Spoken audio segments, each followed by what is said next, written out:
Hey guys, welcome back to my channel. Today I have a very special video for you all. So, in collaboration with the Fallen Angels clan, I made a raid guide on Dr. V's Labyrinth. So major shout out to all of them. It was so much fun playing with you guys, and thanks again for giving me all the tips and tricks I need to make this video. So, like I said, today we're going to be going over Dr. V's Labyrinth. Now, most of the footage in the background will be on normal mode. This is just so it'd be easier to show you guys how to do it. A lot of the strategies also apply to hardcore mode, but since there is not a major difference between hardcore and normal, I didn't feel a need to make two separate videos. Hardcore mode, basically they just have more health, a couple more mechanics on some of the bosses, but nothing major to the point where you need to do a whole new strategy.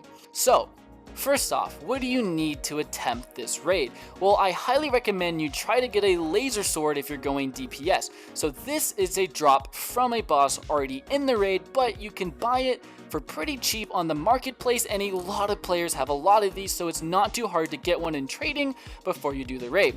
I also recommend you have either the Obsidian Ring or the Tesla Ring. This is because it gives you massive critical, which is very important for DPS in this game, and we also recommend that you have the Frost Dragon Necklace. This item is pretty difficult to get, but I'm sure by now there's a lot of those floating around, and I would be surprised if it's too hard to get one. So the armor, you also are going to try to want to have the Frost Dragon armor, but if one of your friends can trade you the level 850 armor from the raid, that will also work. But I'm sure you can attempt the raid with somewhat different gear, but overall that is kind of what you want to have. Runes, you may be wondering, runes, what rune should a DPS user use?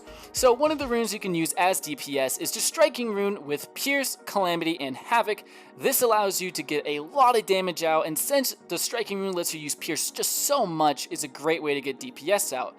So another rune that you could use for this is Flame God, Fire Boy, whatever the rune's called, putting it on screen.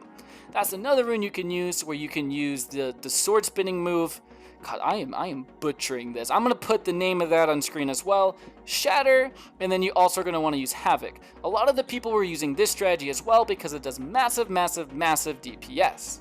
So something that I greatly recommend that you have if you're going DPS is at least a tier 5 pet gem.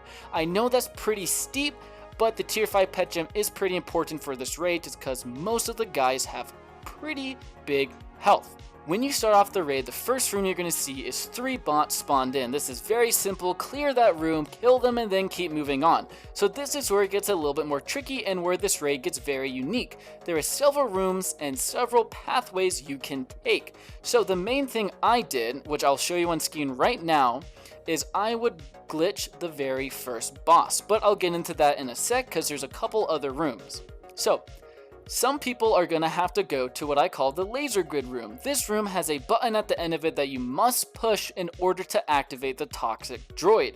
So I will be honest, there is a single part of this raid that I don't fully understand, and that's because I was never doing this part.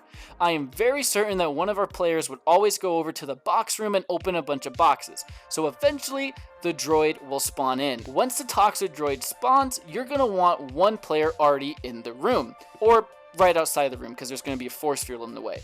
For the most part, that player was me, and I was the silencer.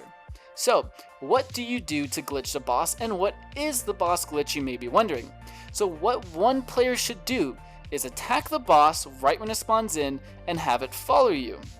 You want to move it into the hallway that I am showing right now on screen.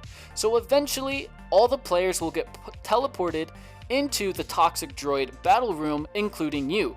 But what will happen is the toxic droid will get stuck behind the shielded wall. This allows for much easier DPS and a way easier time killing the said boss. I will definitely say this is the hardest boss in the raid in my opinion. Most of our team deaths were due to this boss and is due to one simple thing. You need to watch how close you walk towards other players in this boss room. If you get too close to other players, something known as poison can affect and instantly kill another player. So basically what happens is you need to watch out for the poison drop that I was talking about. So basically this poison is the big circle that spawns under your feet. Over time it gets bigger and bigger and bigger. If you run into another player, you will instantly kill them. You will see a lot of the time in the background players running around and then they just die for no reason, but that is the reason. So the most important part of this raid in this room is keeping each other spaced out, being very aware of where you are, and being aware of what the boss is doing. So there's going to be several big attacks on the floor. So let's say the boss is behind the wall and you successfully glitched him. Will make it a lot easier because a couple of attacks will not pop up as much. So stuff you need to watch out for is pretty much the rule of thumb in this game. If you see red markings on the floor, such as a circle, a square, a triangle, anything really, move.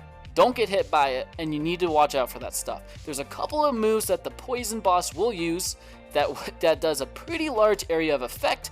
Make sure you avoid these at all costs. If they're behind the wall though, it will make it a lot easier. So something that I recommend that you guys try if you get the glitch down is letting your one silencer player every now and then move in and use lure jab, then back up and let DPS players go in and shred. However, don't have your whole DPS team going at once. This is just immediate death for your team because poison will definitely activate and you will definitely run into some problems. But for the most part, you're going to want your silencer getting in there sometimes to lure jab them just so the boss takes that much more damage. So some of the things that the poison droid drops is the toxic robes of regeneration and has a 1% drop rate, and also has the talkless necklace, which has a 7.5% drop rate, which are pretty low, but they're not awful. The 1% one is a bit hard to get, but it is not too bad. So something I should have mentioned earlier is how many people do you want doing DPS? How many do you want silencing, egging? Shosko, give us answers. So from our experience, the most effective team would be 1 or 2 silencers and the rest DPS. Typically, if we use the egg rune, we would actually just end up slowing down our runs because, well, in hindsight, egg is not really needed for this.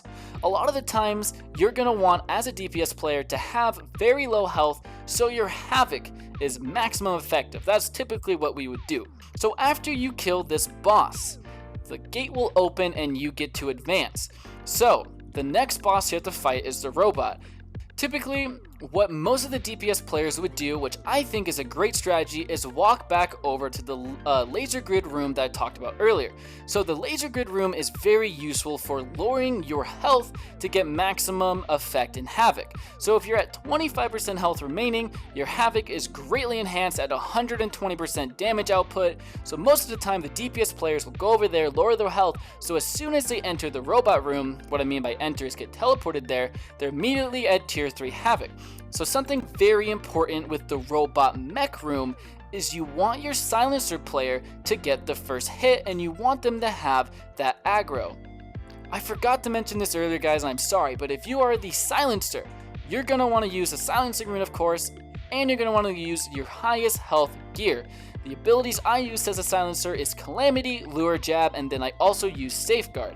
Safeguard's very useful as a silencer because it lets you live a little bit longer and it lets you get more aggro from the enemy bosses. So basically what you want to do with the robot mech is circle him a bunch to avoid getting hit by all of his lasers and attacks. So things to watch out for are the lasers that shoot straight at you. So sentries will begin to spawn in once the boss has 75% health left, and then again once it has 25% health left. So also something that will spawn in is a nuke. So overall Robot Mech was pretty easy. We did not struggle very often with it. In fact, we'd shred it within like 30 seconds. So overall with the Robot Mech, you just want to have your silencer in there as much as you can, taking most of the damage, but the other players, you're going to want to have them circle around the Robot Mech, doing all their DPS. You're going to want that silencer constantly lure jabbing and using Calamity as much as they can, and you should have a pretty easy job. A couple of the things that drop from this boss are the Laser Sword at 7.5% drop rate, Cyber Armor of the Future, which is pretty good, and it has a 0.9% drop rate, which is very low.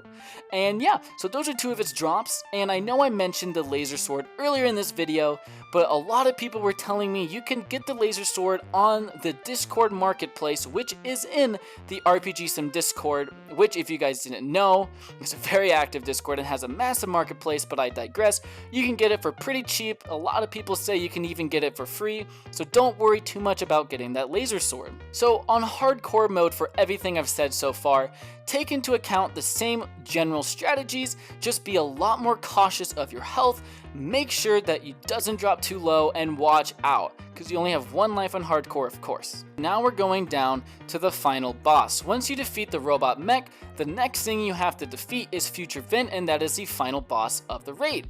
So what you want to do against Future Vint, you want to aggro him and then bring him to the side of the arena. This will avoid most of the attacks. Something you really want to watch out for is all the lightning bolts hitting in the arena, and they oftentimes hit at the same time. They'll be indicated by red circles.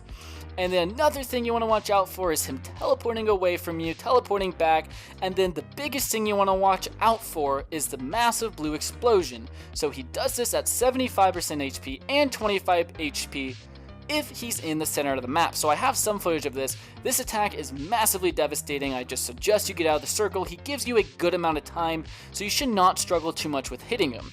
Overall, all you're going to have to do is follow the general strategy of avoid getting hit by him, keeping him on the side of the arena, lowering his health, and as a silencer, you're going to want to be right in there with your safeguard, lure jab, and all that. DPSs, you're going to want to be making sure you always are in that 25% health range for maximum havoc, but just don't get too low. One thing I want to let all y'all DPS players know, it is worth not using havoc for a little bit to heal if you're too low.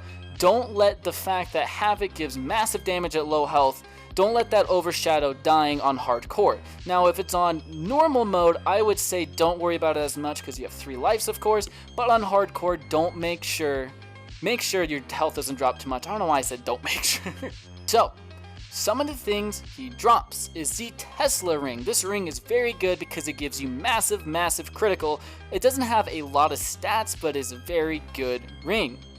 Lightning ring is something else he drops at a 5.5% drop rate. He also drops the blue mechanical katana, but this happens to be worse than the laser I mentioned earlier dropping from the robot mech, so the blue mechanical katana is not really that needed or really useful from what everyone has told me. Then he also drops the toxic necklace at a 5.5% drop rate. Pretty much that is the gist of all of it. You're gonna want to follow these strategies for both normal and hardcore. However, hardcore does have a couple more things, such as the toxic drone will spawn massive purple squares starting at 40% health remaining, and there's a couple other things that are changed, but for the most part stays the same general strategy. Just overall watch your health and you should be good. Anyways guys, thank you so much for watching my Dr. V's raid guide. Comment down below if there's any strategies that you guys think could work better or if there's anything I totally butchered. Thanks again for watching, and I'll see you later this week with more content. Bye!